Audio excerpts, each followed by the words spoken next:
Bonjour à toutes et à tous. Je suis Vincent Mouisseau, le délégué général de l'Association des aidants et malades à corde de Lévis, l'A2MCL.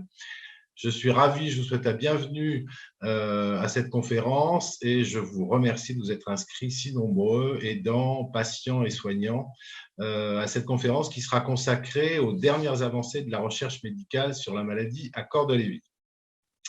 Alors, 3 intervenants vont animer cette conférence. Tout d'abord, la doctoresse Agathe Vrillon, qui est chef de clinique dans le service de neurologie cognitive du CHU de Paris-Nord, Lariboisière Fernand Vidal, au sein du service de la professeure Claire Paquet, que beaucoup d'entre vous connaissent déjà. Deuxième intervenant, le docteur Clément Avenot, qui est interne en neurologie au sein des hôpitaux de Paris. Et enfin, le docteur Alice Tisserand, qui est neurologue et doctorante en neurosciences au sein du CHU de Strasbourg, dans le service du professeur Frédéric Blanc, que beaucoup d'entre vous connaissent aussi. Alors, la conférence se déroulera en 5 étapes successives. Il y aura une première intervention au sujet du Congrès international sur la maladie à corde de Lévis, qui s'est tenu à Newcastle en Grande-Bretagne en juin dernier et auquel ont participé des représentants de l'A2MCL, de notre association, Sylvie Seret et Corinne Éloy. Également, les professeurs Claire Paquet et Frédéric Blanc y étaient présents, et nos 3 intervenants, Agathe Vrillon, Clément Avenot et Alice Tisserand, étaient présents à ce colloque international pour lequel l'association A2MCL leur avait octroyé une bourse pour pouvoir y participer. Suite à cette présentation sur le Congrès international de Newcastle, différentes interventions vont succéder sur les avancées de la recherche. Une première consacrée au diagnostic clinique de la maladie à corde de Lévis. Ensuite, une intervention concernant au sujet des avancées sur les nouvelles technologies de diagnostic en matière de biomarqueurs et d'imagerie. Vous verrez, il y a beaucoup de choses, beaucoup d'innovations qui vont vous être présentées. Ensuite, une intervention sur les avancées en matière de traitement médicamenteux sur la maladie, avec notamment une étude sur une molécule qui vous sera présentée. Et enfin, une dernière intervention sur les traitements non médicamenteux de la maladie à corde de Lévis. Voilà, et en toute fin de conférence, le mot de la fin sera réservé au président et fondateur de notre association, Monsieur Philippe de Linares. Alors, avant de passer la parole à nos 3 intervenants, juste quelques petites informations pratiques, je serai rapide. Vous pouvez poser vos questions, vous avez un forum de discussion, vous avez un menu tout en bas. Si vous cliquez sur « Discussion », vous pouvez poser vos questions. Les intervenants y répondront tout au long de la conférence. Il faut bien adresser vos messages à tout le monde, hein, voilà, pour que tout le monde puisse lire les questions. Voilà, donc vous les posez au fur et à mesure et on y répondra après chacune des présentations. On consacrera un temps pour les questions que vous aurez posées. Enfin, dernière précision pratique, il y aura un replay de cette conférence. Donc, vous pourrez la revoir. Donc, voilà, si vous ne captez pas tout, parce que vous verrez, il y a beaucoup d'informations, c'est extrêmement riche. Donc, si vous avez besoin de la revoir, vous aurez tout le loisir de le faire sur le site de l'association d'ici quelques jours. Voilà, je vous souhaite une excellente conférence et je passe tout de suite la parole au docteur Agathe Vrillon qui va démarrer et piloter cette conférence. Docteur Vrillon, c'est à vous. Alors, bonjour à tous, c'est un grand plaisir d'être là aujourd'hui. Donc, je suis le docteur Agathe Vrillon, je suis neurologue à Paris au centre de neurologie cognitive dirigé par le professeur Claire Paquet. Et avec Clément Avenot et Alice Tisserand, on a eu la grande opportunité, grâce à A2MCL, de pouvoir assister à la conférence internationale Maladie à corde de Lévis de 2022 qui s'est tenue à Newcastle. Et ça a été un moment extrêmement instructif. Et donc voilà, aujourd'hui, on va vous faire un retour de tout ce qu'on a pu y apprendre. Alors, pour un petit mot sur la conférence d'abord, donc c'est la seule conférence qui est spécifiquement consacrée à la maladie à la corde de Lévis. Elle a été créée en 1995, c'était la 7e édition et c'est une conférence qui se tient tous les ans ou tous les 2 ans et qui ne cesse que de grandir. Donc ça, c'est une bonne nouvelle, ce qui veut dire qu'il y a beaucoup d'intérêt porté à la maladie à corps de Lévy. Il y avait plus de 500 participants de plus de 13 pays, avec une très bonne représentation des États-Unis, de l'Asie avec le Japon, du Canada et de nombreux pays européens. On a eu des intervenants de très grande qualité qui font référence vraiment au niveau scientifique de manière internationale dans le domaine de la maladie à corps de Lévy, avec la présence du professeur Ian McCase, qui est celui qui a formulé les critères diagnostiques de la maladie.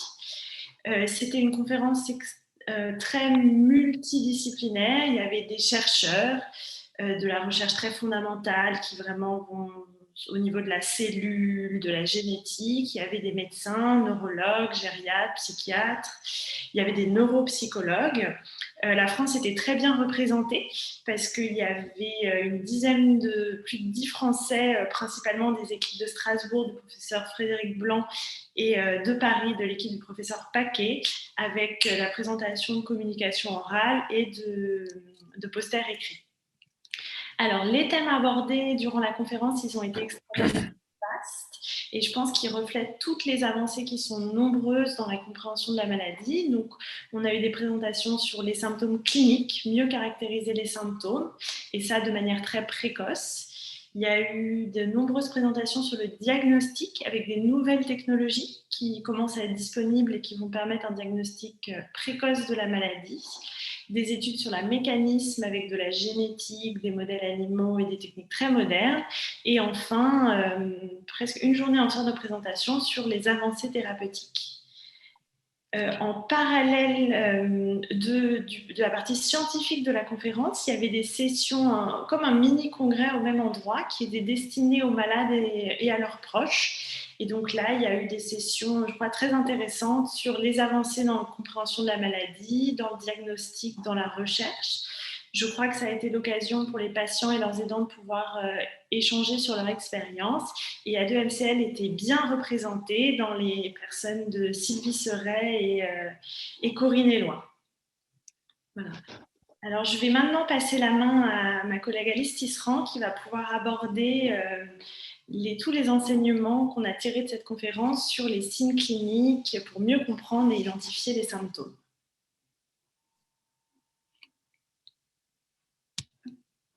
Donc, je te laisse la main, Alice.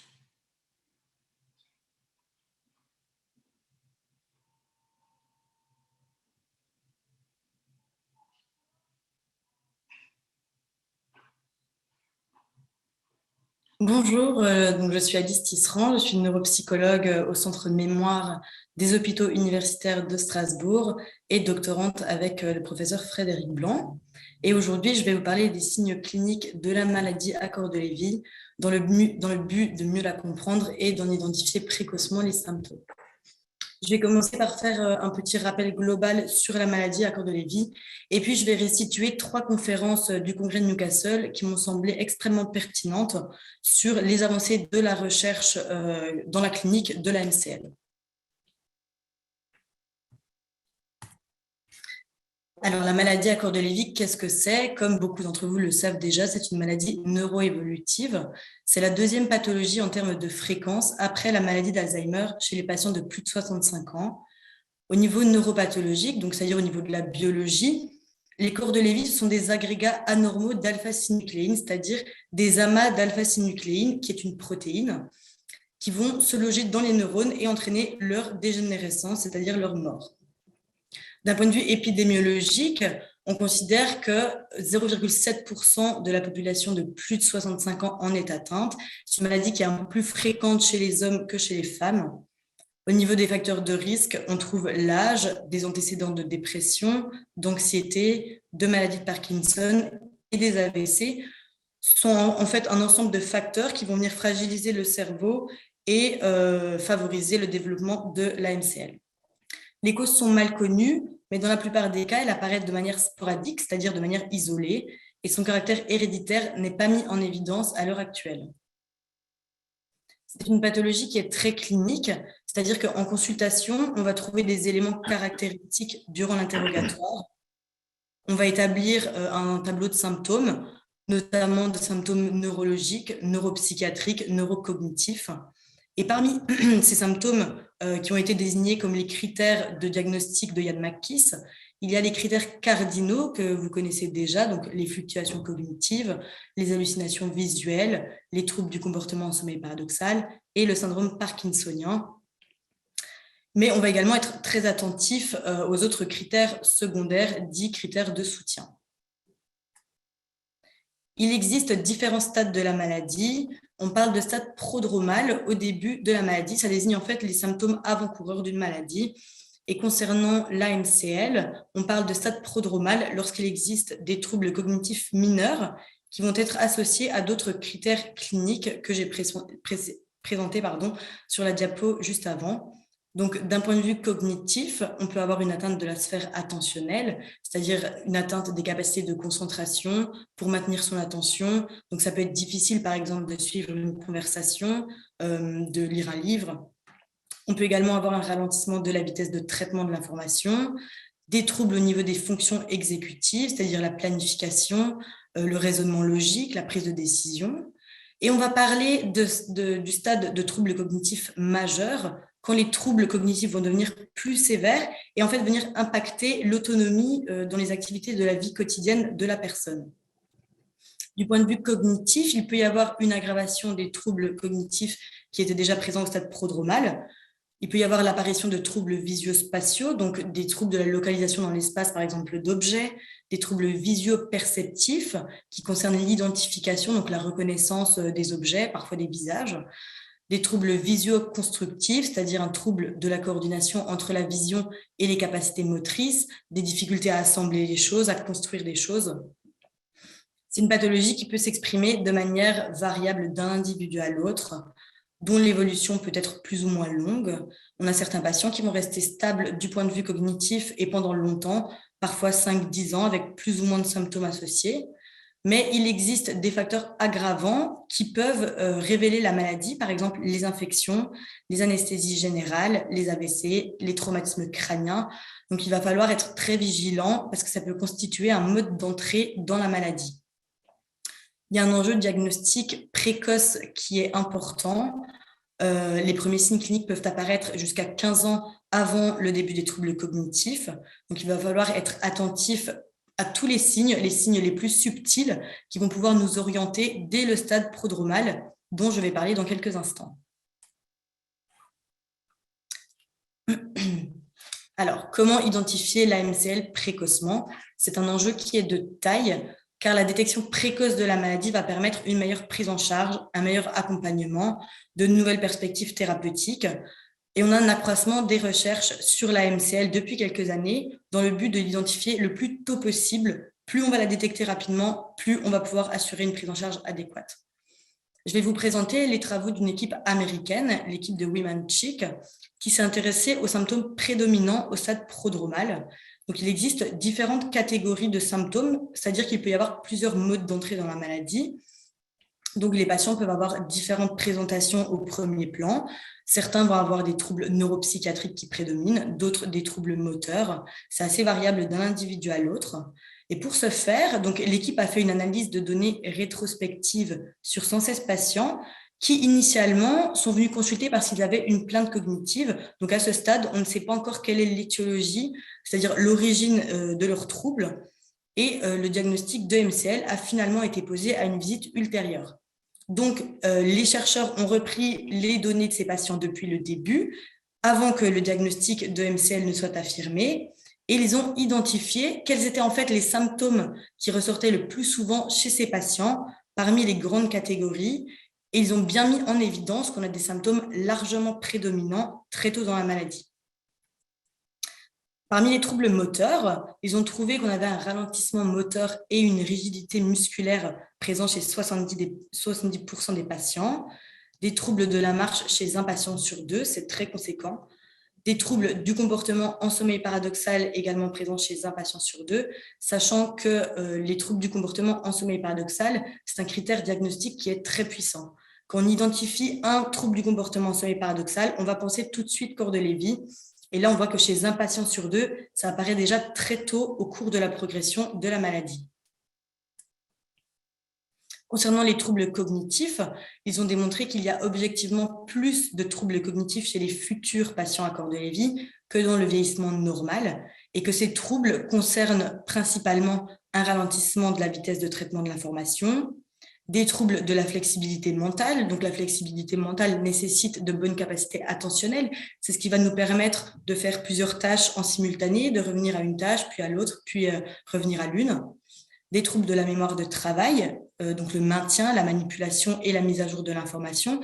C'est également une faculté qui nécessite de bonnes capacités attentionnelles, qui nous permet de suivre une conversation, de se souvenir de ce dont la personne a parlé au début de sa phrase. Et des troubles visio-constructifs, donc comme je l'ai dit, ce sont des troubles de la coordination entre la vision et la motricité. Et du côté des troubles neuropsychiatriques, ils ont identifié qu'un patient sur 2 rapporte de la dépression, de l'anxiété et de l'apathie. Donc ici, on voit bien que parmi les troubles neuropsychiatriques, il n'y a pas que les hallucinations visuelles qui peuvent être présentes dès le début de la maladie, mais également d'autres facteurs qui parfois vont être plus subtils. Et voici une synthèse des différents symptômes qu'on retrouve fréquemment durant la phase prodromale de la maladie. Donc, ce sont les 2 premiers volets qui correspondent à la phase prodromale. Le plus à gauche, 2 ans avant le diagnostic de troubles cognitifs majeurs. Celui du milieu, 1 an avant le diagnostic de troubles cognitifs majeurs. Donc, globalement, ce que l'on remarque aussi, c'est qu'avec la progression de la maladie, on a certains symptômes qui vont devenir plus fréquents. C'est le cas des chutes, des hallucinations visuelles et des fluctuations cognitives, comme vous pouvez voir en gras sur le 3e volet qui correspond au stade de troubles cognitifs majeurs. Mais ça ne va pas être systématique. C'est-à-dire que c'est important de savoir que certains patients ne feront pas forcément l'expérience de certains symptômes. C'est même le cas des hallucinations qui, au stade de troubles cognitifs majeurs, sont rapportés chez 35% des patients, ce qui est tout de même loin d'être l'intégralité des malades. Globalement, ce qu'on peut retenir de cette étude, c'est qu'il existe très tôt dans la progression une prédominance de certains symptômes dans différentes catégories, neuropsychiatriques, cognitifs, moteurs, ce qui va conforter dans l'idée qu'on peut diagnostiquer très tôt la pathologie, et c'est ce que cette étude a apporté de nouveau aux critères de Ian McKees de 2020. Il existe parmi les grandes catégories de symptômes présents dès le stade prodromal, des symptômes qui sont significativement plus fréquents. Donc l'identification de tels symptômes peut orienter le diagnostic vers une maladie à corps de Lévy et nous permettre aux cliniciens de continuer les investigations et dans le but d'assurer une prise en charge optimale.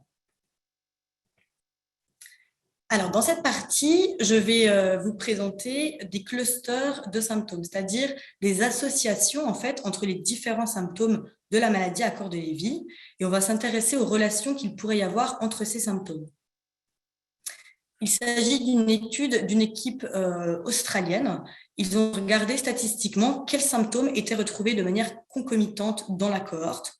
Donc, leur objectif, c'était de voir quelles relations entretiennent ces différents symptômes entre eux et d'en identifier les mécanismes pathologiques responsables, physiopathologiques, c'est-à-dire ce qui dysfonctionne en commun au niveau biologique.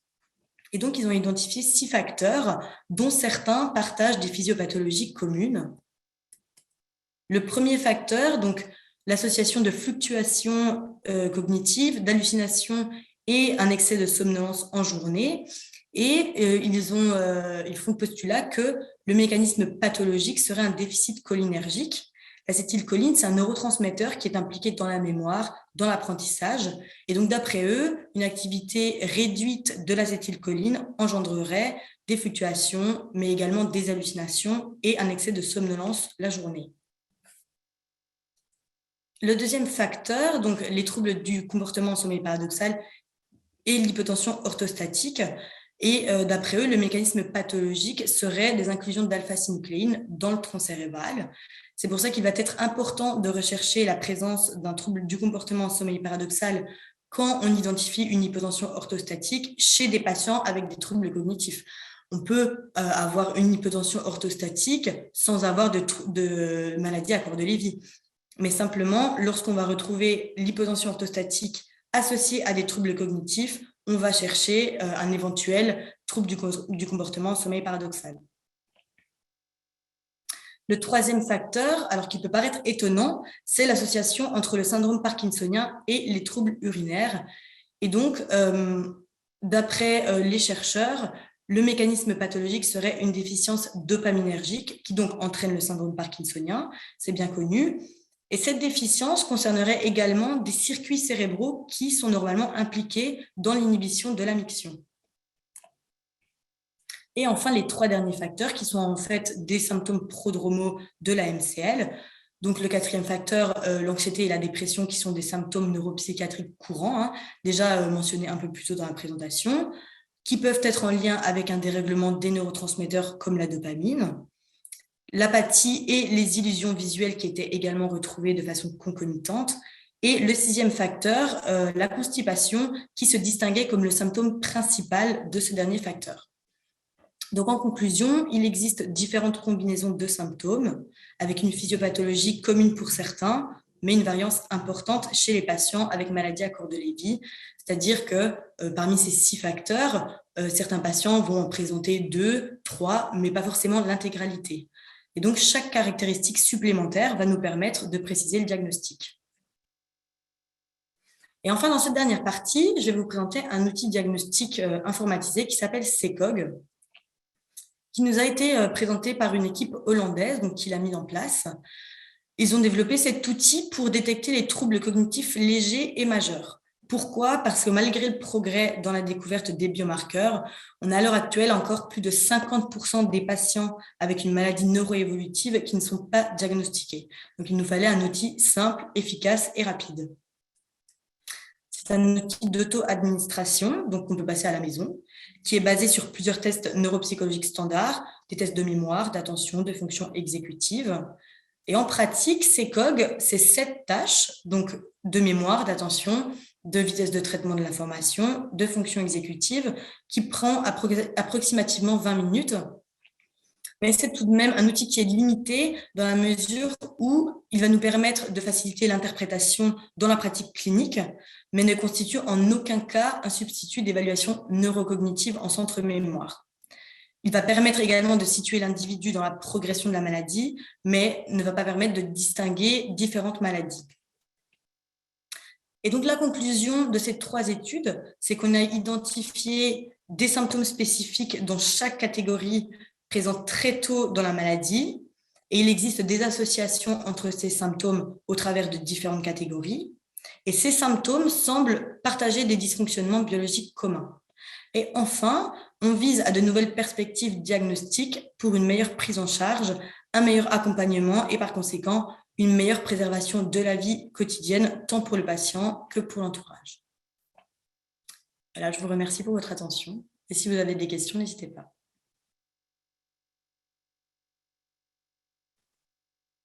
Alors, ce n'est pas vraiment une question, mais merci Alice pour cette présentation. Pour rebondir, moi aussi, on a eu vraiment plusieurs présentations donc, sur la maladie à corps de Lévy phase prodromale.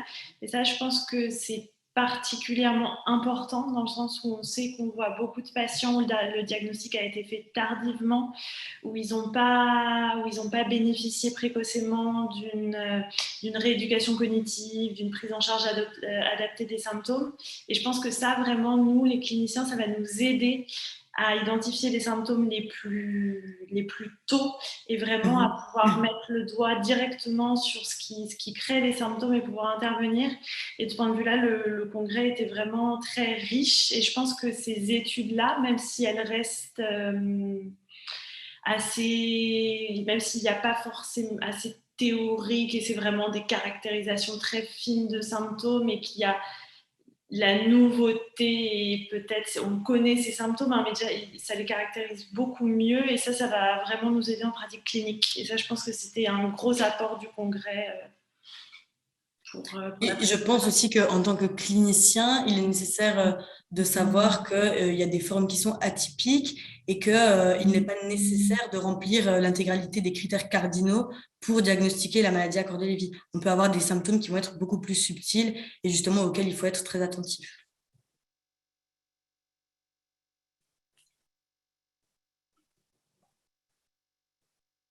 Alors, je vois qu'on a une question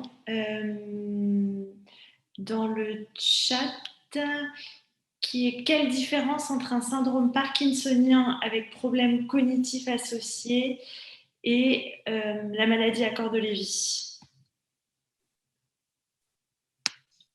Donc, je peux essayer d'apporter une première réponse et vous compléterez.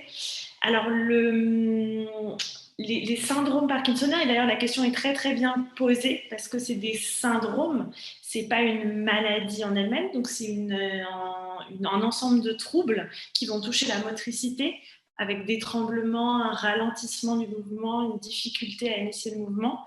Et c'est des symptômes qu'on peut voir dans de nombreuses maladies et des fois également secondairement à des prises de médicaments.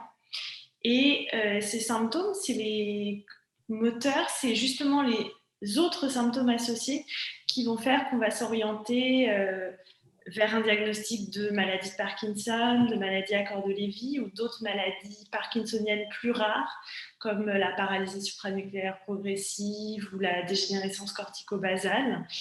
Et c'est vraiment la sémiologie fine. Et effectivement, on peut avoir un syndrome parkinsonien et des problèmes cognitifs associés, mais ça peut correspondre à différentes maladies selon les autres signes, selon les résultats d'imagerie et selon la progression. Et donc, c'est pour ça que c'est très important d'avoir ces études qui décrivent les différentes formes prodromales de maladies à corps de Lévy pour pouvoir mettre l'étiquette correcte qui permettra la meilleure prise en charge. Donc, c'est vraiment au cas par cas pour chaque patient. Il n'y a pas de règle absolue. Il y a le fait aussi, la maladie de Parkinson classique, généralement, les troubles cognitifs, ils sont assez tardifs dans le cours évolutif de la maladie. Alors, dans la maladie à corps de Lévy, ça peut être un symptôme initial, ça peut être le premier symptôme qui apparaît chez ces patients. Et généralement, il y a une différence qui est mise, mais qui n'est pas aggravée dans le marbre, que dans la maladie de Parkinson. Il faut que les troubles cognitifs apparaissent 1 an après le début de la symptomatologie pour qu'on puisse considérer que ce soit des troubles cognitifs dans le cadre d'une maladie de Parkinson.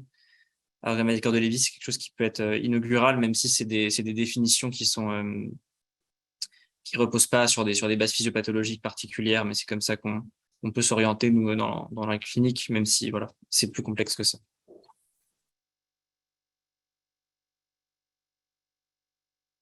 Très bien, merci beaucoup. On va avancer dans la deuxième partie, Agathe, Clément. Il faut juste que je reprenne le partage. Oui. Entre-temps, Alice, il y a une question sur qu'entendez-vous par trouble urinaire, qui était évoqué dans votre présentation. Des troubles urinaires, c'est-à-dire une incontinence, par exemple. D'accord. Est-ce que tu peux sortir du partage, Alice, s'il te plaît, juste le temps que…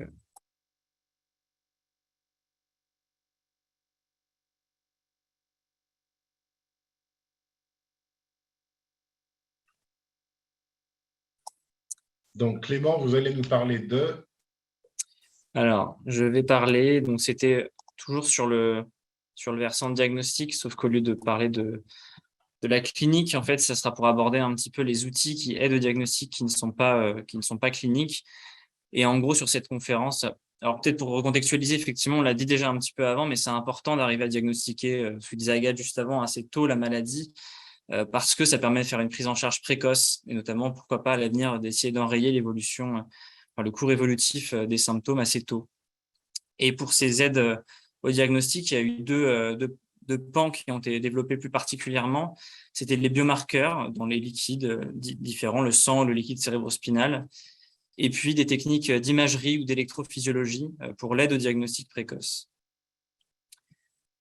Il y a une technique qui a été évoquée par plusieurs intervenants, ils sont écrits en bas, qui s'appelle alpha-synucléine RT Quick, pour expliquer un petit peu le principe. Donc voilà, vous n'êtes pas sans savoir qu'il y a des dépôts d'alpha-synucléine dans les neurones dans la maladie à corps de Lévy. C'est ce qu'on voit ici sur l'image. Et en fait, ces dépôts, ils sont liés à l'agrégation d'une protéine alpha-synucléine qui va être en fait dans une forme anormale. Cette forme anormale, ça va entraîner plusieurs agrégations de protéines, puis ensuite ce qu'on appelle des fibrilles, et quand ces fibrilles s'assemblent, ça fait ces corps de Lévy. C'est la première chose. Et la deuxième chose, c'est que ces protéines qui sont de forme anormale, ces alpha-synucléines malades vont avoir tendance à contaminer les autres protéines d'alpha-synucléine qui sont à côté d'elles, qui vont être de forme normale, et puis ensuite qui vont s'agréger à leur tour, et de proche en proche, ça va étendre les lésions de corps de Lévy. Et cette propriété de entre guillemets, contamination de protéines de proche en proche, c'est ce sur quoi repose ce test, de forme anormale du patient, avec des protéines qui sont aussi en blanc, qui sont mises dans le test, qui sont normales, et de voir si finalement les protéines du patient vont contaminer ou pas les protéines normales du test et les rendre dans une forme anormale. Et la forme anormale est ici représentée par le carré. Et donc ce test-là, en fait, est assez intéressant pour le diagnostic parce qu'il détecte vraiment une anomalie physiopathologique de la maladie, ce qu'on n'avait pas de disponible auparavant. Et sur les premiers tests qui sont faits, ça permet de bien différencier les patients qui ont une alpha-synucléine malade, donc ça peut être des maladies à corps de Lévy ou une maladie de Parkinson, et les patients qui ne sont pas atteints de maladies neurodégénératives. Donc c'était la première chose qui était mise en avant et qui était assez intéressante. Et puis d'autres données annexes, parce que plusieurs personnes en ont parlé. Là, par exemple, c'était une étude qui regardait, c'est des patients qui avaient uniquement des troubles du sommeil paradoxal. C'était leur seul symptôme. Ils leur ont fait ce test-là chez ces patients et il y avait 52 patients dans l'étude. Il y en avait 47 qui avaient un test anormal. Et donc, c'est vraisemblablement un test qui est anormal assez tôt, en fait, puisque ça traduit le processus pathologique. Et même, il disait probablement plusieurs années avant les premiers symptômes de la maladie. Et par ailleurs, là, chez ces patients qui avaient un trouble du sommeil paradoxal, ça permettait de voir que ceux qui avaient le test anormal évoluaient plus volontiers et plus rapidement vers une maladie à corps de Lévy caractérisée que ceux qui avaient le test négatif, qui sont la courbe bleue au-dessus. En gros, c'est une test où 100%, donc il n'y a aucun patient qui a une maladie, et plus les patients ont, plus la courbe descend, et on voit qu'en fait, la courbe test positif deviennent plus rapidement, plus volontiers maladie à corps de Lévy sur un tableau plus complet. Alors, ce test, il n'est pas parfait. Il y a quelques imperfections. Il y avait deux limites qui étaient mises en avant. La première, c'est qu'on a l'impression qu'il ne détecte pas aussi bien les dépôts en fonction de là où ils sont dans le cerveau. Des dépôts dans le cortex vont être détectés à 98%, ce qui est très bien. Mais là, dans ce qui nous était présenté, des dépôts plus profonds, par exemple dans les amygdales, n'étaient détectés qu'à 14%. Donc, ce qui est quand même pas terrible. Donc, d'une part, ça détecte pas tous les dépôts. Et par exemple, il peut y avoir aussi des dépôts d'alpha-synucléine dans la maladie d'Alzheimer, et il semblerait qu'ils soient moins bien détectés dans cette maladie que dans les maladies de Parkinson ou la maladie à corps de Lévy, peut-être parce que c'est pas tout à fait le même dépôt. En tout cas, voilà, c'est quand même très intéressant de voir qu'on arrive à détecter le processus pathologique de la maladie sur. Alors là, c'est sur des ponctions lombaires, donc c'est sur du liquide cérébrospinal. Le deuxième test biologique sanguin, alors pour aparté, du coup, dans la maladie à corps de Lévy, il y a un certain nombre de patients qui vont avoir aussi des lésions qui sont associées à la maladie d'Alzheimer. Et ces patients-là, ils ont tendance à évoluer plus péjorativement dans le temps. Et donc, il y a un intérêt à pouvoir détecter précocement ces anomalies liées à la maladie d'Alzheimer pour le pronostic. Et c'est ce qui peut être fait dans le sang récemment dans la maladie d'Alzheimer, puisqu'on arrive à détecter la protéine Tau dans le sang phosphorylé. Cette protéine Tau, c'est une protéine qui est dans les cellules, qui cherche à stabiliser des gros tubes qu'on appelle les microtubules, qui permettent du transport dans la cellule, la division cellulaire notamment. Et quand elles sont phosphorylées, ça va déstabiliser d'une part les microtubules, mais ça va aussi s'agréger et faire des dépôts. Et on détecte dans le sang la présence de ces dépôts, alors pas directement, mais on peut le voir dans le sang s'il y a des dépôts dans le cerveau. Donc ça, c'est ce qu'on voit dans la maladie d'Alzheimer. Et donc, la question, c'était, est-ce que d'une part, on peut les retrouver de manière élevée et anormale dans le sang chez les maladies à corps de Lévy précoces, et est-ce que ça dit quelque chose sur l'évolution de ces patients? Et en fait, c'était un peu l'étude qui avait été montrée ici, c'est que d'une part, on arrive à détecter la part de maladies à corps de Lévy qui ont en fait ces anomalies Alzheimer, de lésions Alzheimer associées dans le sang, et que de plus, c'était corrélé à un déclin cognitif plus rapide. Donc, ça peut être quelque chose d'une part de diagnostic d'une copathologie, c'est-à-dire des lésions d'Alzheimer associées. Ça donne une indication sur le pronostic, à savoir qu'il est en général un peu plus rapide. Et puis, finalement, aussi, quand tu auras des thérapeutiques efficaces, c'est probablement des patients qui auront besoin d'être traités à la fois sur la maladie de l'alpha-synucléine, mais aussi à la fois sur l'évolution d'une maladie qui sera thérapeutique de ces patients. Donc ça, c'était pour ce qui était les biomarqueurs dans le sang. Alors, c'est dans le sang ici, dans le liquide cérébrospinal avant. Sur les techniques d'imagerie, il y a eu deux présentations plus particulières. Ça, c'est une présentation qui regarde des imageries fonctionnelles. Donc, c'est des IRM à laquelle on coupe une activité des neurones, en gros. On savait déjà que c'était anormal dans les stades évolués de la maladie. Et là, c'était l'idée de voir à des stades très débutants, est-ce qu'on retrouvait des anomalies et est-ce qu'elles étaient différentes d'une maladie débutante Alzheimer classique. Donc ça, c'est la figure de l'article. En gros, ce qu'on peut retenir, c'est qu'à gauche, c'est des patients maladie à corps de Lévy débutants, à droite, Alzheimer. Quand c'est en rouge, c'est que les neurones fonctionnent moins intensément sur l'imagerie. Et on voit que ce n'est pas colocalisé, c'est à des endroits différents, plutôt parieto occipital, et il y a des petits points de substance noire ici dans la maladie à corps de Lévy, plutôt temporal et pariétal dans la maladie Alzheimer. Et donc, la conclusion, c'était que ça peut être un outil, en tout cas au stade précoce de la maladie.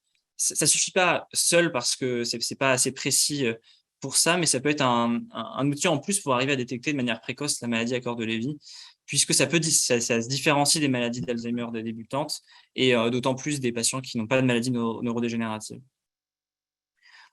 Autre argument pouvant aider au diagnostic, c'est l'électroencéphalogramme. Donc l'électroencéphalogramme, c'est quand on pose des électrodes sur la boîte crânienne pour recueillir l'activité électrique des neurones qui sont en dessous au niveau du cortex. Pareil, on sait que c'est altéré quand les patients sont au stade de démence. La question, c'était qu'en est-il chez les patients qui ont une maladie débutante? Et en fait, on trouve déjà des anomalies.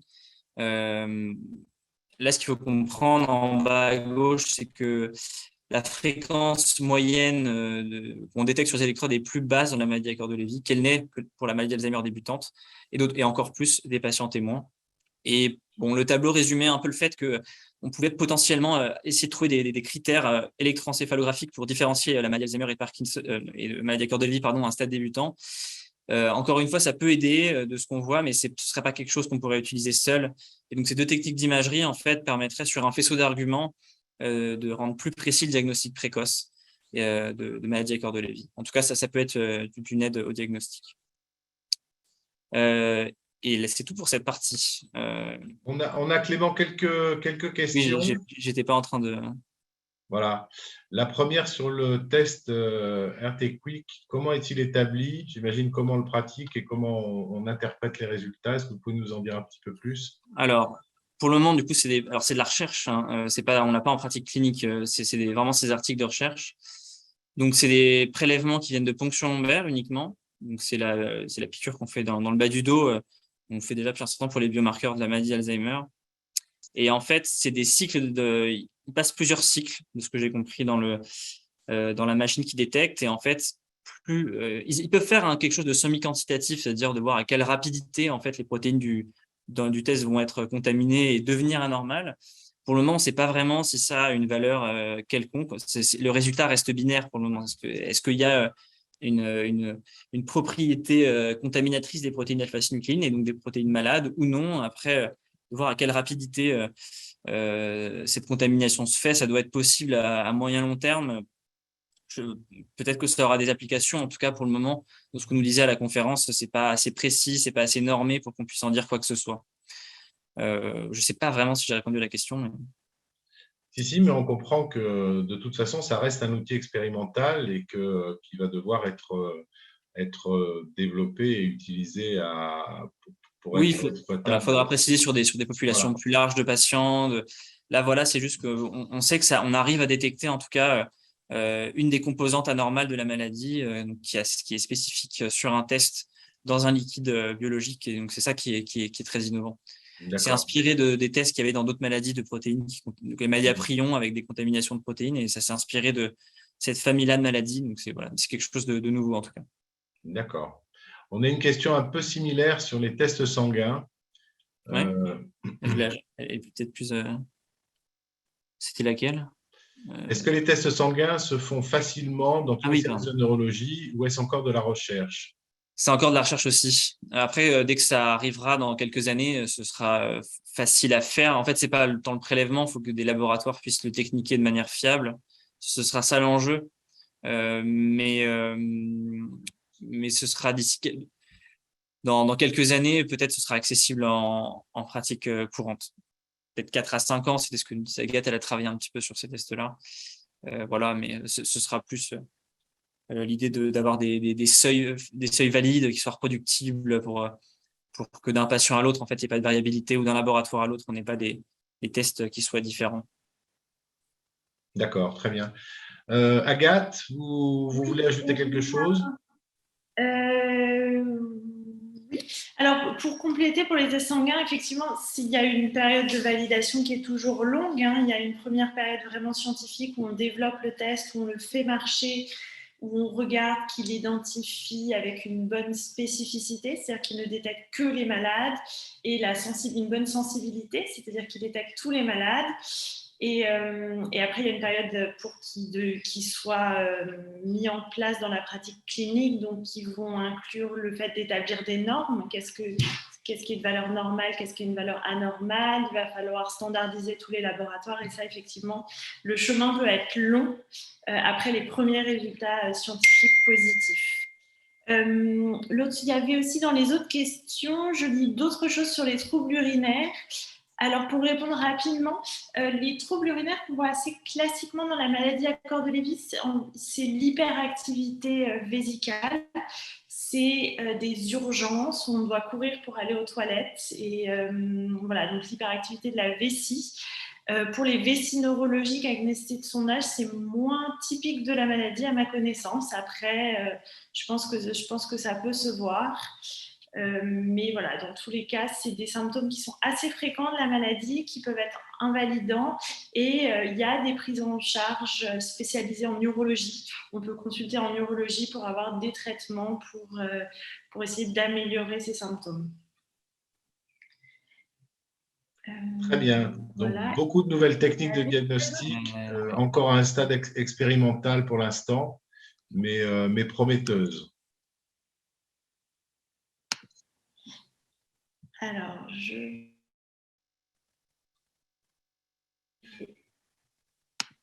maintenant vous parler des nouveaux traitements. Donc ça a été une partie très riche du congrès.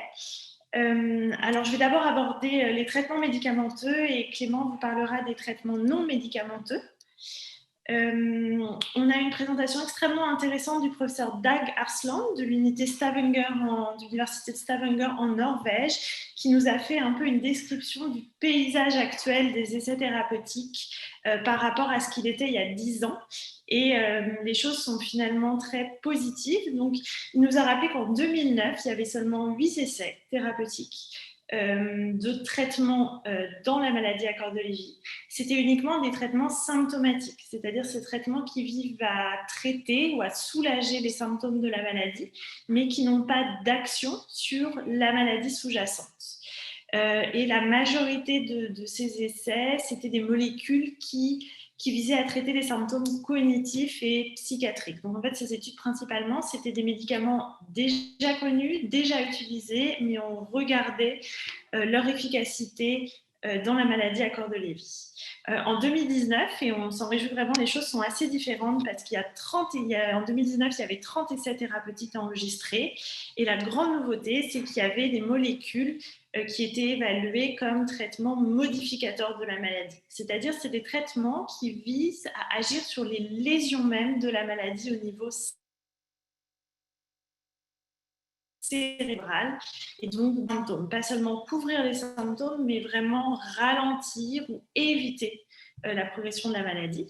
Donc en 2019, il y avait 8 essais qui recrutaient avec 8 molécules différentes. Il y avait des essais de phase 2, c'est-à-dire des essais assez précoces où on regarde l'efficacité et la tolérance, et des effets de phase 3 où là, c'est un plus gros nombre de malades, et on répond vraiment à la question, est-ce que c'est un traitement efficace ? Et 5 parmi ces 8 traitements visaient vraiment les lésions de la maladie. Depuis 2019, donc depuis 3 ans, les choses vont encore progresser, parce qu'il y a eu 6 nouveaux essais qui ont été débutés, et il y en a 5 qui ont été terminés, dont un avec des effets positifs, et je vais particulièrement revenir sur celui-là. Donc ça,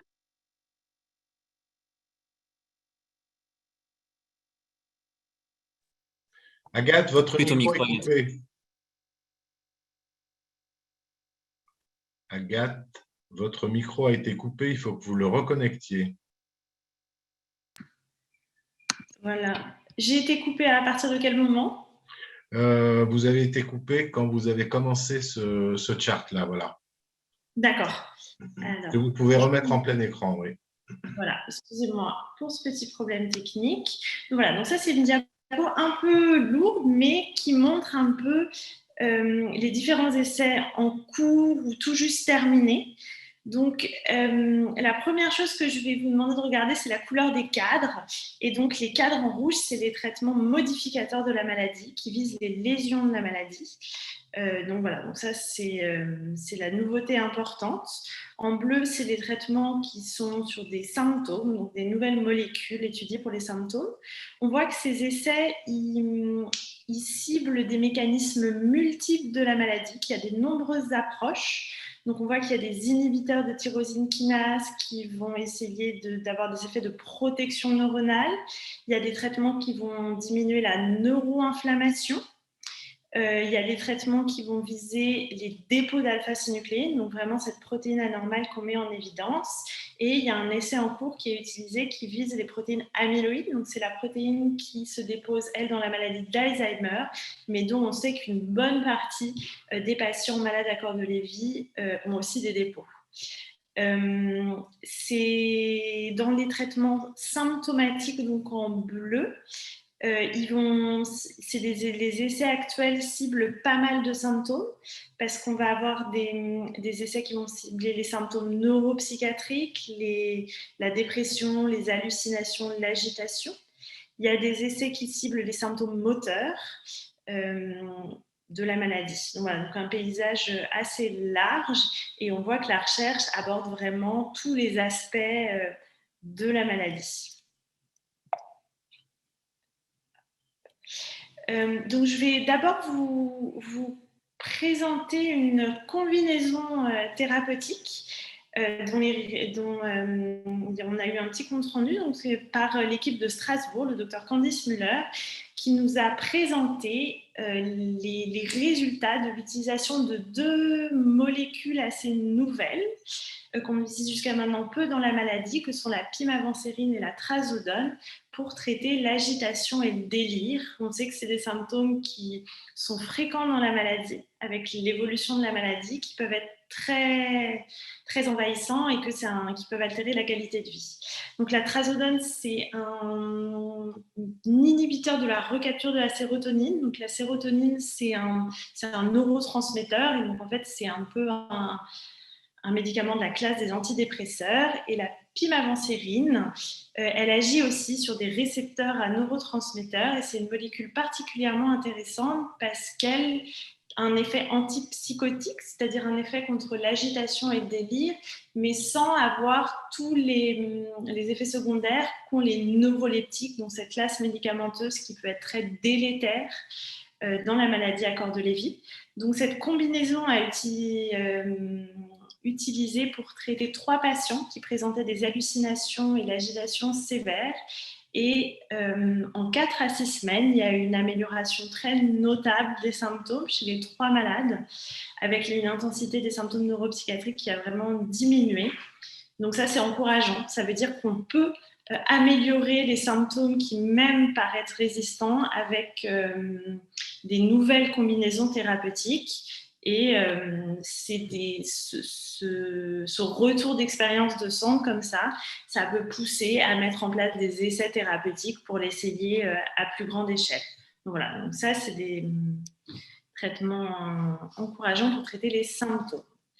Je vais maintenant poursuivre avec les résultats du neflamapimod. Donc, lors de ce congrès, le docteur Stéphane Combers a présenté les premiers résultats de phase 2 du neflamapimod. Donc, c'est un traitement modificateur de la maladie qui vise à traiter la neuroinflammation. Donc, vous voyez ce schéma avec vraiment qui est très complexe et au milieu, en fait, on a cette protéine, la MAP kinase P38, qui est une protéine kinase, c'est-à-dire qu'elle va phosphoryler, elle va mettre une étiquette sur pas mal de protéines et ça va agir en cascade sur plein de protéines cérébrales qui, d'habitude, vont déclencher une cascade de neuroinflammation et de stress cellulaire qui va être délétère pour les neurones et les cellules immunitaires. Et en fait, le néflamapimod, c'est une petite molécule qui va venir bloquer cette protéine MAP kinase P38 pour éviter cette cascade de neuroinflammation.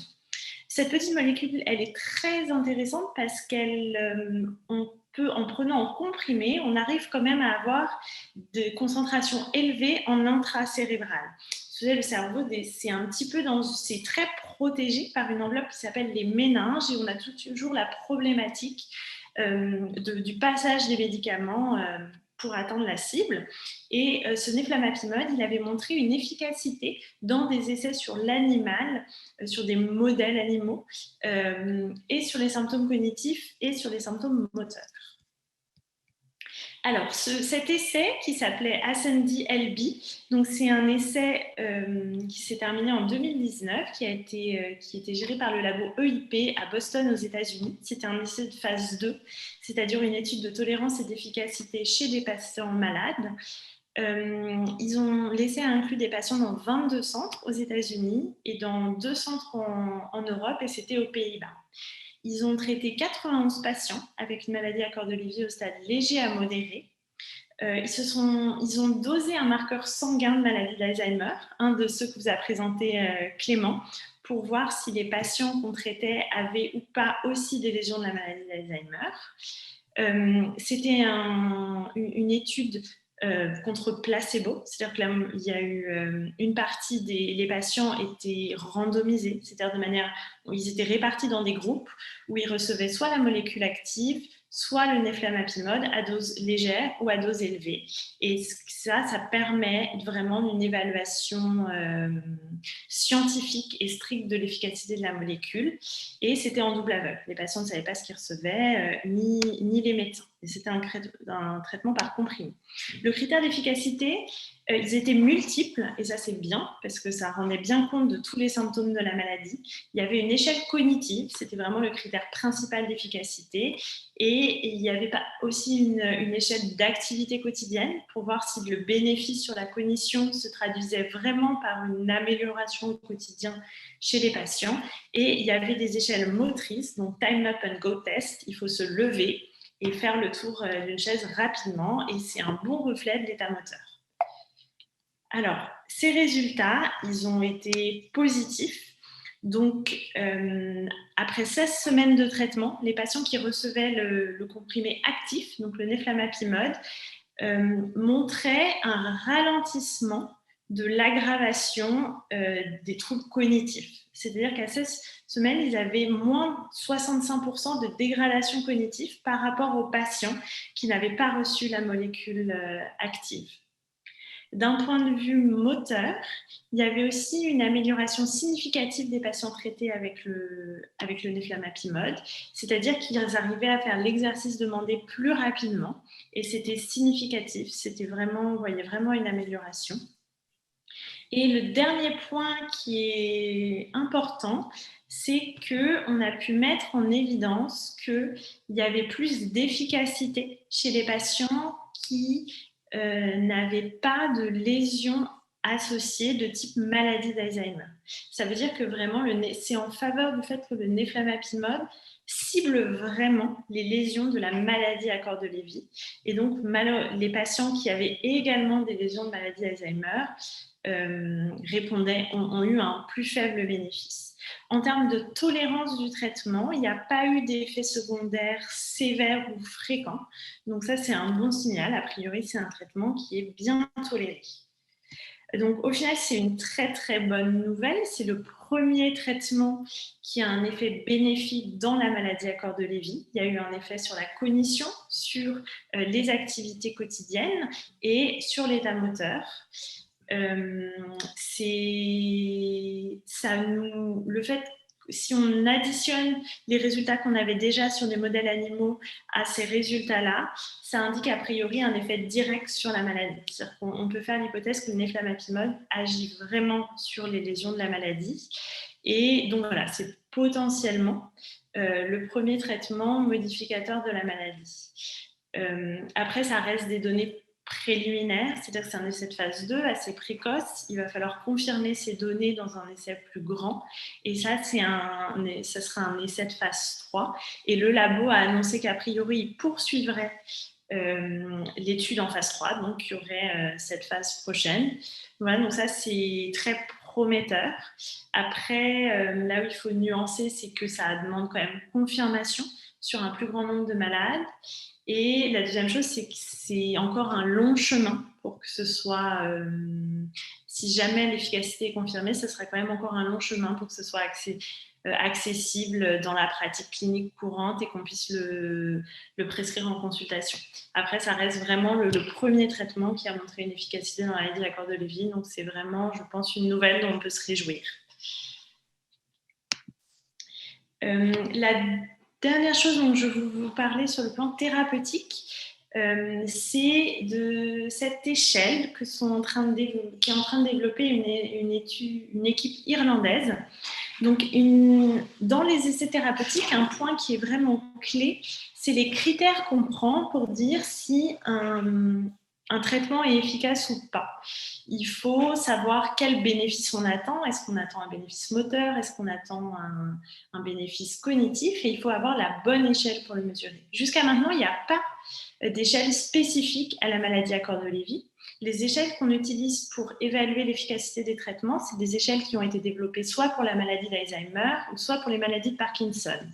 Mais pour plusieurs raisons, ce ne sont pas des échelles adaptées. La première chose, c'est que lors de l'évaluation, les symptômes de la maladie peuvent gêner l'évaluation du bénéfice en raison de la gêne motrice, des fluctuations cognitives, des symptômes moteurs des patients ou de la somnolence. Le deuxième point, c'est et vous le savez, les symptômes sont fluctuants dans la maladie à corde de Lévy. Donc, il faut des échelles qui vont être capables d'évaluer ça, de prendre en compte le fait qu'un patient peut être bien un jour et moins bien le lendemain, voire d'un moment à l'autre. Et donc, c'est des échelles qui doivent évaluer les patients sur une durée assez longue. Et la dernière chose, c'est que les symptômes sont très variables entre les patients et qu'il faut des échelles pour prendre en compte cette diversité de symptômes. Donc voilà, donc c'est le docteur Joseph Kane de l'université de Belfast qui est en train de développer donc, une échelle avec des items d'évaluation spécifiques des différents symptômes de la maladie. Donc vraiment, l'idée, c'est d'avoir des critères pour tous les symptômes moteurs, le sommeil, les fluctuations, les hallucinations, la cognition, et en plus d'avoir des items d'évaluation de la qualité de vie et du ressenti global, que ce soit et du patient et de son proche aidant. Ce que j'ai particulièrement aimé dans cette échelle, c'est que c'est participatif. En fait, cette échelle va être conçue avec la participation et les suggestions de médecins et ainsi que de patients et d'aidants. Et je pense que ça peut être un outil qui vraiment peut aider à vraiment identifier les nouveaux médicaments prometteurs pour la maladie. Et donc, et le côté participatif, vraiment, je pense que c'est très important de savoir les critères importants d'efficacité aux yeux des patients et de leurs aidants, parce que finalement, c'est ça qu'on vise, c'est améliorer les symptômes des patients. Donc voilà, c'était un congrès très riche sur le plan des nouveaux traitements et vraiment avec l'annonce des résultats du neflamapimod qui est, je pense, un traitement prometteur et qui nous donne de l'espoir.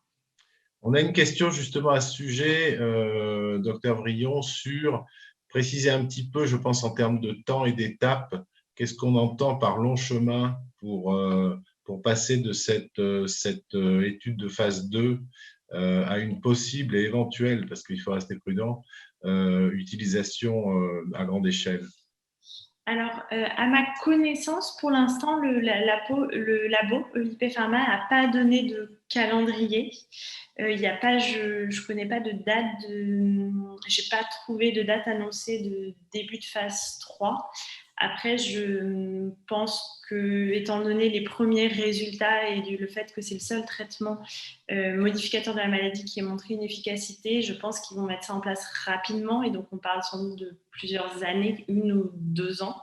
Après, pour ce qui serait le calendrier à plus long terme sur une accessibilité aux patients dans le soin courant, ça vraiment, c'est difficile à dire, d'autant plus que ça va dépendre des résultats de phase 3. D'accord. Très bien, merci. On a une question aussi sur les causes éventuelles environnementales qui pourraient provoquer la maladie à corde de Lévy et savoir si cette question a été abordée pendant le congrès de Newcastle. Alors, on sait que, il y a des facteurs environnementaux. Donc, pour les maladies neurodégénératives, en évidence, il peut y avoir des facteurs environnementaux. Ça peut être des facteurs infectieux, ça peut être des facteurs de l'environnement comme des métaux lourds, des toxiques. Et ça, effectivement, dans la maladie de Parkinson, on sait qu'il y a des toxiques utilisés dans l'agriculture ou alors dans des produits utilisés par les coiffeurs qui peuvent être à l'origine de symptômes parkinsoniens. Pour la maladie à corde de Lévy, à ma connaissance, il n'y a pas eu de molécules incriminées de manière formelle. Après, on voit dans notre pratique clinique des patients qui ont été exposés à des toxiques professionnels, où on peut quand même se poser la question d'un lien. Généralement, c'est des études épidémiologiques sur un très grand nombre de cas qui permettent de répondre à ces questions. Et pour l'instant, je ne crois pas qu'on ait ces données. Il n'y a pas eu de présentation au congrès, en tout cas sur le plastique, qui est tellement abordé ça. Notre équipe à Strasbourg travaille sur les phtalates qui sont des micropolluants plastiques. Effectivement, professeur Blanc travaille dessus et on a montré que ces phtalates seraient impliqués dans la maladie à corde de Lévy. Voilà. D'accord, dans tous les cas, c'est une hypothèse. Il y a une question ensuite, Agathe, sur l'efficacité des traitements concernant les troubles moteurs. Qu'est-ce qu'on peut répondre à ça sur l'efficacité des traitements sur les troubles moteurs pour les malades à corde de Lévy? Et est-ce qu'il y a des pistes d'amélioration qui ont été évoquées pendant le congrès? Alors, l'état actuel des choses, c'est qu'en pratique clinique, pour traiter les troubles moteurs, on utilise les médicaments qui sont utilisés dans la maladie de Parkinson, qui sont donc des supplémentations en dopamine, soit en disant des agonistes dopaminergiques, c'est-à-dire des molécules qui vont venir stimuler les récepteurs à la dopamine, ou alors directement une forme de dopamine qui atteint le cerveau. Dans la maladie à corde de Lévy, l'efficacité de ces traitements, elle est inconstante et on est assez fréquemment gêné par des effets indésirables. C'est-à-dire, ça peut aggraver la confusion, la désorientation. Ça peut aussi aggraver les baisses de tension qu'on voit chez certains malades. Donc, ces médicaments sont un peu plus difficiles d'usage dans la maladie à corde de Lévy, même si certains patients sont traités avec ces molécules et qui tolèrent bien et qui les améliorent. Ça, il n'y a pas vraiment de règles, mais c'est vrai qu'on peut être assez facilement limité. Dans la recherche, il y a 2 traitements symptomatiques là qui vont essayer qui visent à évaluer 2 molécules pour les troubles moteurs. Il y a le zonisamide qui est un antiépileptique qui a montré une efficacité motrice dans certains syndromes parkinsoniens. Donc ça, il y a un essai en cours. Et, à quelle phase? Je crois que c'est phase 2 aussi. En fait, c'est un essai de mémoire qui vient de la maladie de Parkinson. On aurait vu un effet bénéfique. Et du coup, ça va commencer, mais c'est phase 2, a priori. Et donc, voilà. Donc, il y a quelques travaux dessus. Mais c'est vrai que pour l'instant, en pratique clinique courante, quand il y a une mauvaise tolérance de la dopamine ou des agonistes dopaminergiques, on peut être un petit peu démuni. Après, la kinésithérapie est quand même un outil très important pour garder les fonctions motrices qui nous restent. Et Clément va parler de certaines thérapies non médicamenteuses qui peuvent aussi améliorer l'état moteur. Alors, avant cela, il y a encore quelques questions, Agathe. Une question sur comment peut-on être inclus dans un essai thérapeutique? Est-ce que Il y a une question plutôt attracteur dans les études et essais. Alors, comment être inclus dans des essais? Là, dans les essais que j'ai présentés, il y en a une bonne partie qui sont, la majorité quand même aux États-Unis pour l'instant. Après, il y a des essais qui ont lieu en Europe. Généralement, c'est une inclusion dans les centres qui suivent des patients. Je crois notamment à Strasbourg, il y a un essai sur une stimulation non invasive sur les fluctuations cognitives qui est en train d'être mis en place. Donc, ça, c'est soit il faut poser la question auprès des neurologues qui vous suivent. C'est généralement des centres universitaires qui font ça. Et vous pouvez être adressé à des centres qui ont des essais en cours. Et on attend peut-être le neflamapimod, un essai en France. Ça serait bien.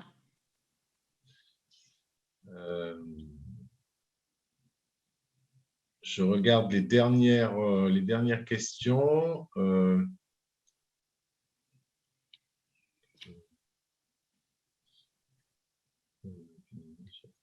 Ok. Très bien. Ben, écoutez, on peut passer, Clément, à la deuxième partie sur les traitements non médicamenteux, en sachant qu'on gardera du temps à la fin pour d'autres questions si besoin. Donc, vous pouvez continuer à poser des questions sur le forum de discussion.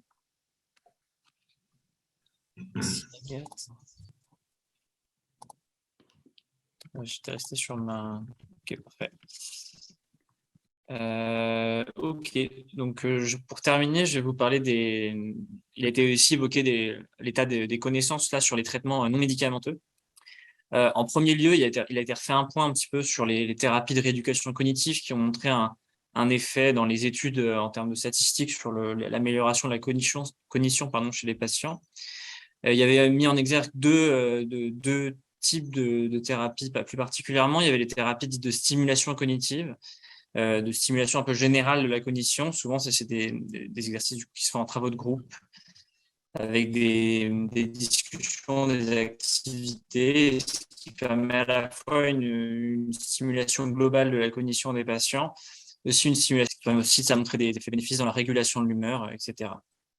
Et puis, il y avait une deuxième type de thérapie qui était efficace statistiquement, c'était la réhabilitation cognitive. Alors, la stimulation cognitive, ça vise à renforcer, voire améliorer les capacités cognitives préservées. La réhabilitation cognitive, ça part du fait qu'il y a des difficultés cognitives et ça vise à les contourner pour arriver à réaliser une tâche spécifique. C'est-à-dire, c'est un contournement du handicap et ça aussi, ça a montré une bonne efficacité sur les études, ce qui était opposé dans la conférence un petit peu aux tâches d'entraînement cognitif à une tâche particulière comme des exercices de mémoire, etc., qui, eux, arrivaient moins à montrer une efficacité statistique, en tout cas dans les études à grande échelle. Et on a parlé de ces deux types de thérapies de rééducation. Mais en fait, là, ce qui était présenté un petit peu sur cette présentation du Dr Ira Leroy, c'est que là, il semblerait que tout ce qui est réalité virtuelle, récemment, serait d'une aide à la fois pour améliorer la stimulation cognitive, aussi pour certaines réhabilitations cognitives, notamment là sur l'article du bas, c'était plus sur le versant moteur chez les patients qui avaient une maladie de Parkinson. Et en fait, ce serait plutôt, a priori, un supplément à ce qui est fait actuellement qui pourrait optimiser un petit peu la rééducation qu'un remplacement de ce qui existe déjà. Et c'est juste pour donner un petit exemple, là c'était sur la première étude, que c'est sur des patients qui étaient atteints de maladie Alzheimer à un stade précoce. Donc là, c'est le dispositif, certains d'entre vous connaissent, c'est-à-dire que c'est une sorte de casque avec, on voit à travers l'écran et ça permettait de faire des tâches. Là, c'était sur des activités de la vie quotidienne, des exercices d'orientation. Là, c'était des orientations un peu dans l'espace, mais en général, faire ses courses avec une liste de courses qu'on voit pas très bien ici, mais qui était en haut à droite de la deuxième vignette. Ou là, mettre les chaussures qui sont bleues dans la boîte bleue, rouges dans la boîte rouge, etc. C'est pas des tâches très spécifiques, c'est juste une stimulation un peu générale de la cognition. Ça avait montré du coup, dans l'étude un bénéfice chez les patients. Donc, c'était la première chose, plus sur le versant technologique, c'est des choses qui existaient déjà avant, mais l'apport de cet outil permettrait vraisemblablement d'être une aide à la rééducation des patients. Deuxième chose, il y a différentes méthodes de stimulation cérébrale. La première qui était présentée, c'est ce qu'on appelle la stimulation magnétique transcrânienne répétitive. En fait, c'est le dispositif qu'on voit sur le schéma de gauche. C'est un dispositif qui se fait à l'hôpital, parce que c'est pas non plus tout petit. Et en fait, on applique un champ magnétique sur une zone précise du cerveau, ce qui entraînerait l'activation d'un certain nombre de neurones. On voit que c'est principalement des zones en surface. Et ça a montré, donc là, c'était une revue de la littérature sur plusieurs études en fait, qui évaluaient un peu des fonctions cognitives différentes, mais que globalement, chez les patients qui avaient une maladie d'Alzheimer à stade débutant, on avait un effet positif sur 1 à 2 mois après la stimulation pour la cognition de ces patients après une séance. Je rebondis sur le fait que du coup, à Strasbourg, il y a un essai qui est en cours pour les fluctuations cognitives dans la maladie à cœur de Lévy avec cette même technique de stimulation, dont les résultats, j'ai cru comprendre, étaient encore en attente. Mais voilà, donc c'est quelque chose qui a peu d'effets secondaires. Ça peut faire souvent des maux de tête ou une fatigue après la stimulation qui se déroule en à peu près de 5 à 30 minutes du coup, sur une séance à l'hôpital. La deuxième, c'est encore une stimulation, une stimulation crânienne. Ici, c'est une autre méthode qui s'appelle stimulation transcrânienne à courant direct. C'est un faible courant électrique qui est mis entre 2 électrodes. C'est 1 à 2 milliampères et en fait, ça modifierait le potentiel de repos des neurones. C'est des séances, pareil, qui durent une vingtaine de minutes. Là, il n'y a quasiment pas d'effets secondaires, hormis parfois des façons de picotement ou peut-être au niveau des électrodes, mais rien de plus. Ici, qui avait montré, donc ça, c'est une étude qui a été présentée. Donc pour le coup, c'est des patients atteints d'une maladie à cœur de Lévy et qui avaient regardé si ça améliorait potentiellement les fonctions cognitives et notamment l'attention et les tâches visuospatiales.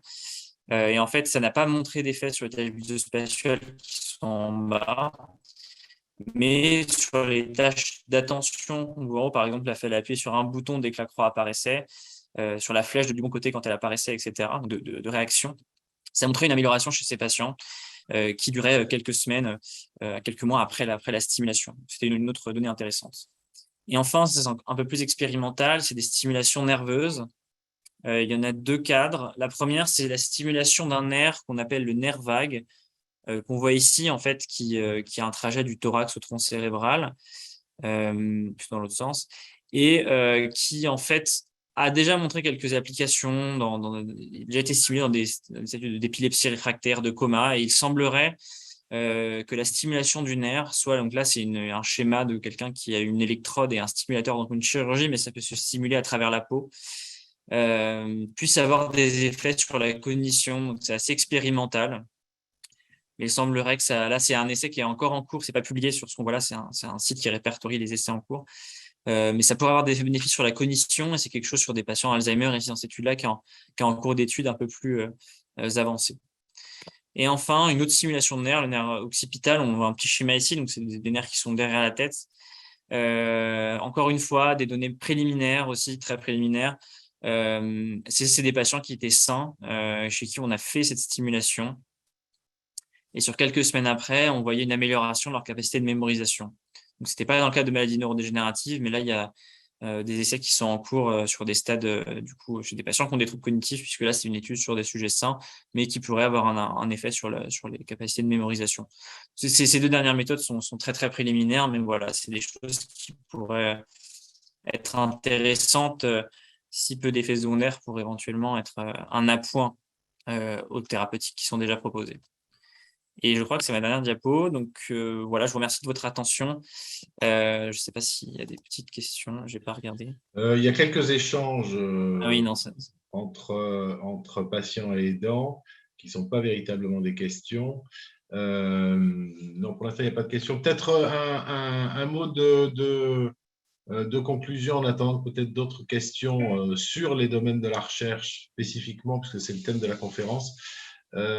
Agathe, qu'est-ce qu'il faut retenir en synthèse de tout ce que vous avez vu à ce congrès de Newcastle? Si vous pouvez nous faire un peu un petit résumé de tout ce qui vous paraît le plus intéressant à retenir d'une manière générale. Ouais. Alors oui, volontiers. Alors la première chose, je pense, d'un point de vue très général, c'était une conférence qui a été extrêmement riche de par le nombre d'intervenants, la qualité des intervenants, la diversité. Et ça, je pense que ça traduit le fait qu'il y a de plus en plus d'attention en recherche sur la maladie à corps de Lévy et que surtout, c'est vraiment, voilà, c'est pas à côté. On n'est plus dans la parenté au Parkinson, la parenté à la maladie d'Alzheimer. Il y a vraiment des recherches ciblées, ça c'est une très bonne nouvelle. Après, sur les choses qui ont été vraiment notables, je pense l'importance des recherches sur la phase prodromale. Il y a eu énormément de présentations sur quelle forme prend la maladie au début, comment la diagnostiquer, avec quel outil technologique. Et ça, je pense que c'est extrêmement important parce que la phase débutante, ça sera sans doute la phase sur laquelle on pourra intervenir avec un traitement. C'est la phase où il y a, d'un point de vue cérébral, il n'y a pas tellement eu de lésions liées à la maladie, donc ça constituera la fenêtre thérapeutique où on pourra intervenir quand on aura des traitements qui empêchent l'évolution des lésions de la maladie. Et la dernière chose, je pense, il y a eu beaucoup d'interventions sur les nouvelles technologies, que ce soit thérapeutiques ou dans les nouvelles technologies diagnostiques. Et donc, je pense que ça veut dire que la maladie à corps de Lévy est en train de bénéficier des progrès biologiques et technologiques dans leur ensemble. Et voilà, je pense que pour vraiment conclure, on a l'impression que toute l'activité de la communauté de recherche sur la maladie à corps de Lévy se concentre sur le fait de faire un diagnostic fiable et précoce pour pouvoir mettre en place des traitements dès qu'ils seront disponibles. Voilà. Et la dernière chose, je voudrais remercier surtout l'association A2MCL qui nous a donné l'opportunité d'y aller, de se former, de se mettre à jour sur tout. Il y a beaucoup sur toutes les recherches qui sortent.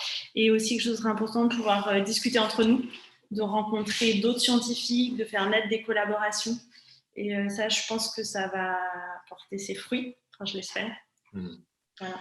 Ben, l'association vous remercie aussi beaucoup d'avoir pu nous restituer la richesse des différents projets de recherche, que ce soit, comme vous l'avez dit, sur le diagnostic précoce, d'un point de vue clinique, toutes les technologies qui, même si elles sont encore à un stade expérimental, sont porteuses d'espoir. Et comme vous l'expliquez très bien, c'est par le diagnostic précoce qu'on pourra avoir des fenêtres thérapeutiques qui permettront de stopper la maladie à terme. Et voilà, et puis les premières molécules dont vous avez parlé sont elles aussi porteuses d'espoir, en sachant que ça bouge beaucoup sur la maladie à corps de Lévy en matière de recherche, mais on est beaucoup encore à un stade précoce et expérimental. Donc voilà, donc il faut être conscient que toutes ces technologies de diagnostic et ces traitements qui sont en cours d'évaluation mettront encore plusieurs années à pouvoir être opérationnels de manière large dans les services de neurologie. Je ne me trompe pas, Agathe, en disant ça? Mettez votre micro, on ne vous entend pas sinon. Oui, je pense qu'on espère que le plus vite possible, on aura vraiment des choses à proposer pour chaque malade et pour chaque symptôme de la maladie. Très bien. Clément et Alice, est-ce qu'il y a des choses que vous aimeriez dire comme en conclusion sur tout ce que vous avez pu observer du congrès de Newcastle? Merci beaucoup de nous avoir permis de participer à ce congrès qui, comme l'a bien dit Agathe, était très intéressant et sur beaucoup de disciplines de la recherche sur la maladie à corps de Lévy. Et donc, voilà, on était ravis de pouvoir participer à cette conférence. Merci à vous, Alice. Oui, pareil, je vous remercie encore une fois de m'avoir permis d'aller à ce congrès. J'ai beaucoup appris aussi. C'était assez stimulant. C'est vrai qu'on a l'impression que la maladie à corps de Lévy s'individualise de plus en plus de la maladie de Parkinson ou d'autres. Là, c'est un congrès qui était dédié. Il y avait beaucoup de monde et que c'était important pour arriver à avoir des outils spécifiques pour le diagnostic, pour le traitement, que de la considérer à part entière. Et j'ai l'impression que c'est quelque chose qui est en train d'être fait de plus en plus. En tout cas, il y avait plein de choses intéressantes que je ne connaissais pas dans ce congrès. Et effectivement, tout est assez préliminaire, mais on a l'impression qu'il y a les cartes en main pour que ça aille dans le bon sens. Donc, c'est assez positif. Très bien. Merci beaucoup à tous les trois. Un grand merci pour la qualité de vos présentations et la richesse de tout ce que vous nous avez présenté. Je vous remercie. Je remercie tout le monde, aux auditeurs de s'être connectés nombreux.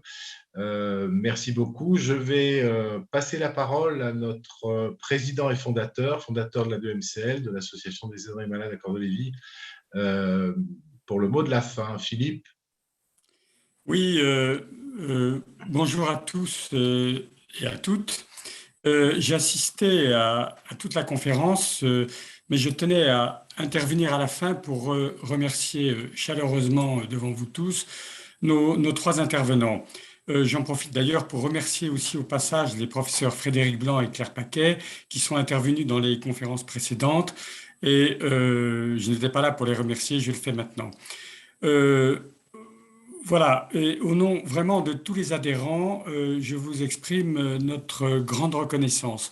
Tous les trois, là, aujourd'hui, vous avez su nous montrer de façon très professionnelle les avancées importantes dans la recherche sur la maladie à corps de Lévy, aussi bien pour ce qui concerne les capacités de diagnostic que les traitements. Vous avez fait naître beaucoup d'espoir, mais en même temps, vous avez su être réaliste et nous comprenons fort bien que les résultats tangibles qui sont déjà visibles ne sont pas forcément utilisables dès demain, que nous ne pourrons pas bénéficier très rapidement ou à très court terme des traitements qui apparaissent comme très prometteurs. Vous êtes allé pour la 2MCL au congrès de Newcastle et les retours d'informations que vous venez de nous faire nous sont vraiment très précieux. Vous êtes vous-même des chercheurs sur la maladie à corps de Lévy et nous nous réjouissons que dans l'équipe de France, avec les professeurs Claire Paquet et Frédéric Blanc, vous participiez ainsi à notre combat commun. Merci à vous. J'en profite aussi pour remercier Sylvie, la bénévole de l'association, qui a été notre tête de pont dans l'organisation de ce congrès, permettant ainsi que la France et la 2MCL soient si bien présentes. Mais merci aussi à Vincent, remarquable organisateur et maître de cette cérémonie comme des précédentes. Et enfin, merci à vous tous, adhérents et donateurs de la 2MCL. La 2MCL finance de la recherche. Nous aidons les jeunes chercheurs. Nous allons bientôt diffuser un nouvel appel à projet. Et c'est uniquement grâce à vos adhésions et dons que c'est possible. Tout à l'heure, il y avait une question de Myriam qui disait comment peut-on aider la recherche ? Ben, vous avez la réponse, hein. Les adhésions, les dons, tout ça, on en a besoin. La recherche en a besoin. Donc, merci à vous. Merci à vous tous et rendez-vous pour un prochain webinaire dès que possible. Et puis, bien sûr, pour le colloque à Paris le 25 novembre. Au revoir à tous.